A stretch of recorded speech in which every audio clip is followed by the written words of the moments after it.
چاہے وہ محل میں رہے یا چھپر میں، تخت پہ رہے یا زمین پہ، مگر یاد رکھنا اولاد اولاد ہی ہوتی ہے، رنگ رنگ ہی ہوتا ہے، خون خون ہی ہوتا ہے، رگ رگ ہی ہوتی ہے۔ ان کا مقام و مرتبہ ساری دنیا سے افضل و اعلیٰ کل بھی تھا، صبح قیامت تک رہے گا۔ بے شک بے شک۔ سبحان اللہ، ماشاء اللہ۔ اور یہ وہی نسل ہے جو غوث اعظم رضی اللہ تعالی عنہ ہیں،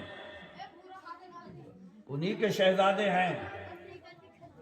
اور یاد رکھنا میرے حضور فرما گئے خان صاحبوں کی خان صاحبی بھی ٹوٹ جائے گی میدان محشر میں، جی جی شیخوں کی شیخی بھی نکل جائے گی، مگر میرے آقا فرما گئے میرا خاندان اس کا سکہ یہاں بھی چلتا ہے میدان قیامت۔ سبحان اللہ سبحان اللہ، واہ ماشاء اللہ۔ جی یہ جی سکہ یہاں بھی رائج الوقت ہے، میدان قیامت میں بھی رائج الوقت ہے۔ ورنہ ہر نسب ختم، ہر جی حسب ختم، جی حدیث پاک ہے، مگر حضور فرماتے ہیں میرا نسب جیسے یہاں پہ جگمگا رہا ہے میدان قیامت میں بھی جگمگا رہا ہے۔ سبحان اللہ، سبحان اللہ۔ ہاں تو اس لیے اب دیکھ رہے ہیں دھیرے دھیرے کثرت ہوگی اس میں، ہاں اب بڑھیں گے لوگ۔ ہاں کیونکہ اب بھوک کا ٹائم ہو گیا نا۔ کیا اچھا ہوتا کہ یہ شراب معرفت کے گھونٹ پیتے آپ۔ ایک تو وہ ہوتی ہے ناپاک شراب، اور غوث اعظم کے ذکر کی جو شراب معرفت ہے، خدا کی قسم جو پی لے تو زندگی بھر اس کا نشہ نہ اترے۔ یہ اداس راہ منزل میری شکستہ پائی، میں تو تھک کے بیٹھ جاتا تیری یاد کام آئی۔ غوث اعظم کی یادوں کا ایسا بسیرا ہونا چاہیے دل میں کہ ان کو یاد کریں تو خدا کی قسم تنہا بھی بیٹھے ہوں تو سامنے انجمن موجود ہو، محفل موجود ہو، اور غوث اعظم کا ذکر کرنے والوں کا حال یہی ہوتا ہے۔ یہ تمہیں دکھتے ہوں گے کبھی ادھر جاتے ہوئے کبھی ادھر جاتے ہوئے، یہ تو اللہ ہی جانے کس کس کے ساتھ میں جا رہے ہیں، کبھی ادھر جا رہے ہیں کبھی ادھر جا رہے ہیں، جی کیا جی پتہ کون سا قافلہ چل رہا ہے ان کے جی ساتھ میں۔ بے شک بے کیا شک معلوم کتنی بھیڑ لے کے چل رہے ہیں۔ جی میں تو سادات اکرام کو میں نے کئی روپوں میں دیکھا ہے۔ بے شک کچھ سادات اکرام جو ہوتے ہیں بڑی شان و شوکت والے لباس پہنتے ہیں، اور کچھ سادات اکرام کو دیکھا ہے میں نے وہ ایسی سادھارن کپڑوں میں رہتے ہیں۔ یہ اپنا اپنا رنگ ہے، اپنا اپنا مزاج ہے، لیکن سنو میرے آقا کیا فرماتے ہیں، رب اشعث اکبر مدفوع بالابواب لا اقسم علی اللہ لا برا۔ میرے حضور فرماتے ہیں کپڑے بھی ایسی معمولی سے ہوں گے، بال بھی کڑے ہوئے نہیں ہوں گے، عجیب حالات ہوں گے، مگر اللہ کے محبوب نے فرمایا لو اقسم علی اللہ لا برا، اگر وہ کسی بات پہ قسم کھا لے تو اللہ ان کی قسموں کو پوری فرما دیا کرے۔ بے شک سبحان اللہ سبحان اللہ۔ اور ان سے دل لگی کرنا نہیں چاہیے، کیونکہ دل لگی دل کی لگی بن جاتی ہے۔ بتاؤں کیسے بنتی ہے؟ کچھوچا شریف میں لیٹے ہیں سید مخدوم اشرف جہانگیر سمنانی، چند لونڈوں نے ایک لونڈے کو لٹالا اور کہا یہ فقیر آ رہے ہیں، تو لیٹ جا لمبا لمبا، ہم ان سے کہیں گے نماز جنازہ پڑھا دو، مر گیا۔ اللہ اکبر، دل لگی ہر ایک سے نہیں کرنا چاہیے، کبھی کبھی دل لگی دل کی لگی بھی بن سکتی ہے۔ سید مخدوم اشرف جہانگیر سمنانی سے کہنے لگے یہ مر گیا ہے، نماز جنازہ پڑھا دو۔ آپ نے کہا پڑھا دوں، کہا پڑھا دو۔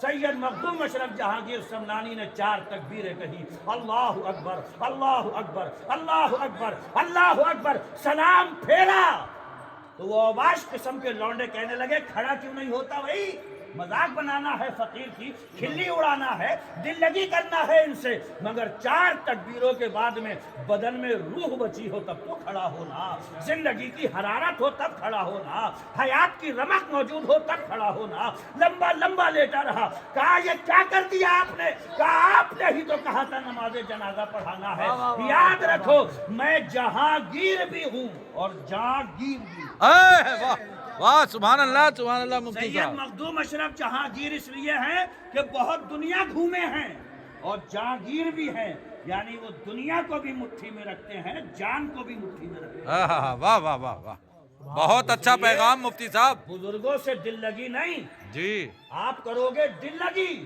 اور ان کی بن جائے گی دل کی لگی، اور دل پہ اگر لگ جائے تو یاد رکھنا پھر بڑے مسئلے خراب ہو جاتے ہیں، بڑی باتیں بگڑ کے رہ جاتی ہیں۔ 12:20 ہو گئے رئیس میاں، کیا بجے ہوگا سلام؟ کیا پتا ابھی تو بولو، تمہاری تقریر ہے تو مل جائے گی، سننے کو بولتے رہو، مزے آ رہے ہیں لوگوں کو. تو یہ اولیاء کرام ہیں، یہ اللہ نے انہیں مرتبے عطا فرمائے. بے شک، زندہ باد. اور کب عطا فرماتا ہے؟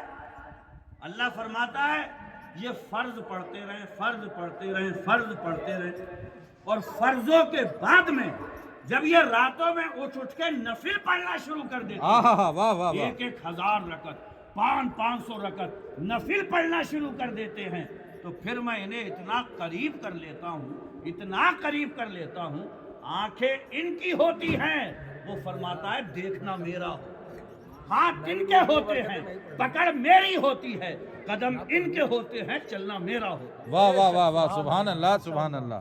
بہت اچھا، بہت اچھا. اب حیرت بھی نہیں کرنا چاہیے بے شک، بے کہ شک. بہیڑی کے ماموں میاں نے رکشے والے سے کہا کہ رامپور چلو، تو رکشے والا کہہ رہا کہ میں یہاں سے رامپور کیسے جاؤں گا؟ تو کہ تو آنکھیں بند کر. تو بہیڑی میں رکشہ کھڑا تھا، آنکھیں کھولی تو رامپور میں کھڑا ہوا. بات کیا ہے؟ اللہ نے فرما دیا قدم ان کے، چلنا میرا. اب اگر کوئی اللہ کا ولی نگاہ اوپر کو کر کے کہے ایسا ہونے والا ہے، تو آنکھ ان کی ہے، دیکھنا میرے خدا کا. اگر کوئی اللہ والا ہاتھ گھما کر کے کوئی چیز حاضر کر دے، ہاتھ ان کا ہے، پکڑ میرے خدا کی. اور یاد آیا مجھے پاکستان میں داتا علی حجویری، جی جی جی جی. داتا علی حجویری کا جو مزار ہے، جن کی کتاب کشف المحجوب بڑی معتبر کتاب ہے، سنو، بڑا ایک انگریز کی قبر بنی ہوئی ہے ان کے دربار کے پاس میں.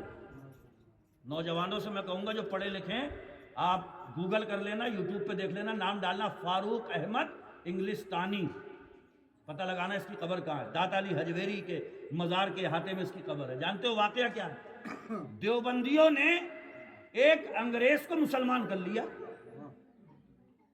اب جب مسلمان کر لیا تو اس نے قرآن پڑھنا شروع کیا. قرآن پڑھتے پڑھتے پڑھتے پڑھتے ایک جگہ پہ جا کے وہ رک گیا. کہنے لگا، فون لگایا اسی دیوبندی کو، بولے بھائی تم نے مسلمان کیا، میں نے قرآن پڑھنا شروع کیا، قرآن ایک جگہ ہماری سمجھ میں نہیں آ رہا. بولے کہاں؟ بولے یہ جو قرآن میں لکھا ہوا ہے کہ حضرت سلیمان علیہ السلام کے امت کا جو ولی تھے آصف بن برخیہ، انہوں نے کہا تھا کہ ملکہ بلقیس کا تخت اٹھا کے لے کے آنا ہے. کہاں سے؟ ملک یمن سے. اور کتنی جلدی لانا ہے؟ تو اس اللہ کے ولی نے حضرت سلیمان جو اللہ کے نبی ہیں، ان کی امت کا ایک ولی ہے آصف بن برخیہ، اس نے کہا تھا میں اس کا تخت آپ کی بارگاہ میں اٹھا کے لے آؤں گا، آپ اپنے پلک کو جھپکنے نہیں پائیں گے اور میں تخت لا کے رکھ دوں گا. تو وہ انگریز اس دیوبندی کو فون کر کے بولا کہ یار پلک جھپکنے سے پہلے وہ تخت لا کر کے اس نے حاضر کر دیا، یہ قرآن میں لکھا ہوا ہے، یہ سمجھ میں نہیں آ رہا ہے میری. تو دیوبندی سمجھائے کیسے اسے؟ کیونکہ اگر سمجھا رہا ہے تو اپنا ہی جنازہ نکل رہا ہے، ولیوں کی کرامت ثابت ہو رہی ہے، اپنا ہی بھانڈا پھوٹے گا. تو بولا ارے یہ بڑی بات ہے. بولے نہیں، بڑی باتیں نہیں ہے، سمجھاؤ، اور تمہاری سمجھ میں نہیں آ رہا تو اپنے بڑوں سے رابطہ کرو، مجھے بتاؤ. پاکستان میں موجود تھا، آ گیا تھا، اسٹڈی کر رہا تھا اسلام کی. گھومتے گھومتے گھومتے گھامتے وہ انگریز داتا دربار داتا علی حجویری کے مزار کے قریب سے گزرا تو ایک اچھی سی خوشبو سے آئی، بے چین ہو گیا، اندر گیا تو داتا علی حجویری کے احاطے میں جہاں مزار بنا ہے وہاں ایک فقیر کھڑا ہوا تھا. اس فقیر نے اس سے پوچھا انگریز سے، کس چیز کی طلب ہے؟ کس چیز کی طلب ہے؟ تو یہ انگریز بولا مجھے ایک پیالی چائے پینا ہے. کیا بولا؟ ایک پیالی چائے پینا ہے. اس فقیر نے اپنا ہاتھ ایسے گھمایا اور پیالی میں جب چائے پیش کری تو یہ منہ کے قریب جب پیالی لایا بے ہوش ہو گیا، زمین پہ گر گیا. دیوبندی بھی وہی موجود تھے. کیسے ہوش میں؟ تو لاؤ مسئلہ خراب ہو جائے گا، ہم نے مسلمان کرا تھا اسے. کیا ہو گیا؟ ہوش میں آیا. پوچھا کہ بے ہوش کیسے ہو گیا؟ کہا مت پوچھو، مسئلہ حل ہو گیا. مسئلہ حل ہو گیا. کہا کیسے؟ کہ اس پیالی نے حل کر دیا.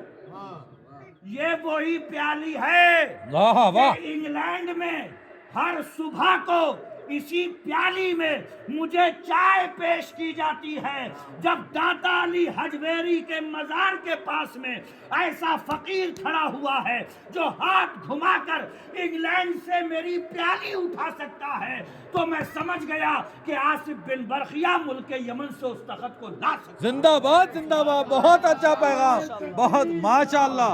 نعرہ رسالت، مسلک اعلی حضرت، اہل سادات کا دامن نہیں زندہ باد، زندہ باد۔ جب انگلینڈ سے یہ میری پیالی اٹھا کے لے آیا ایک لمحے میں تو اب سمجھ میں آ گیا کہ حضرت سلیمان کی امت کا ولی آصف بن برقیہ تخت کیسے لے کے آیا۔ بے شک بے شک۔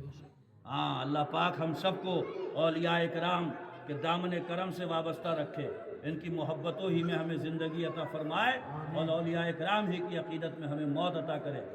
اور رئیس میاں کو دیکھو کہاں ہیں؟ باہر ہیں، آگے ہاں رئیس میاں کہہ رہا تھا ابھی سنا ہے؟ چلو منقبت پڑھو، تو پڑھو جاؤ۔